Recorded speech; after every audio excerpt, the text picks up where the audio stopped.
రాజధానిపై గత కొన్ని రోజులుగా టీడీపీ వైసీపీల మధ్య మాటల యుద్ధం కొనసాగుతోంది.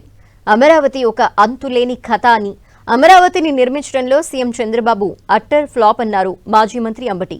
అమరావతి పేరుతో అప్పులు తెచ్చి చంద్రబాబు దోచుకుంటున్నారని అంబటి విమర్శించారు. అటు అంబటి వ్యాఖ్యలకు మంత్రి పార్థసారథి కౌంటర్ ఇచ్చారు. అమరావతిపై విషం చిమ్మిన స్వార్థపరులు ఇప్పటికైనా పశ్చాత్తాపం వ్యక్తం చేయాలన్నారు. తెలుగు ప్రజలు వారిని క్షమించినా దేవుడు మాత్రం క్షమించడన్నారు. అమరావతిని గత పాలకులు భ్రష్టు పట్టించారని, అమరావతి అంటే వైసీపీకి కడుపు మంట అంటూ మంత్రి పార్థసారథి ఫైర్ అయ్యారు.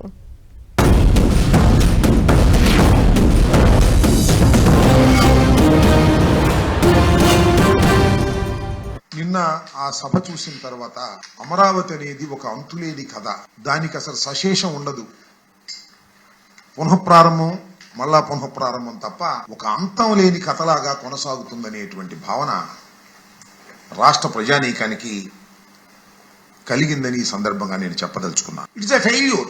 5 సంవత్సరాల్లో అమరావతి నిర్మాణంలో చంద్రబాబు నాయుడు గారు అట్టర్ ఫెయిల్యూర్ అయ్యారనేది జగమెరిగిన సత్యం. మీరు అప్పు తీసుకొచ్చి అమరావతి నిర్మాణం కాదు దోపిడీకి మీరు పాల్పడుతున్నారు అనే విషయాన్ని ప్రజలకు అర్థం కావాలనేటువంటి అంశం మీద నేను చెప్పదలుచుకున్నాను. ఈ అమరావతి మీద విషయం చెమ్ముతూ ఈ అమరావతి గురించి కీడు తలుస్తూ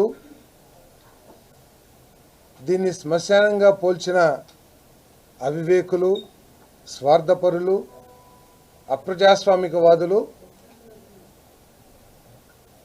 ఇప్పటికైనా పశ్చాత్తాపం వ్యక్తపరిస్తే తెలుగు ప్రజలు క్షమిస్తారో లేదో తెలియదు, కానీ ఆ భగవంతుడు ఏమైనా క్షమిస్తారేమో ప్రయత్నం చేయాలని చెప్పేసి నేను మనవి చేస్తా ఉన్నాను. నేను అంటే వాళ్ళ కడుపు మంటతో ఏదో ఒకటి మాట్లాడాలి కాబట్టి ఈ విధంగా మాట్లాడుతున్నారు.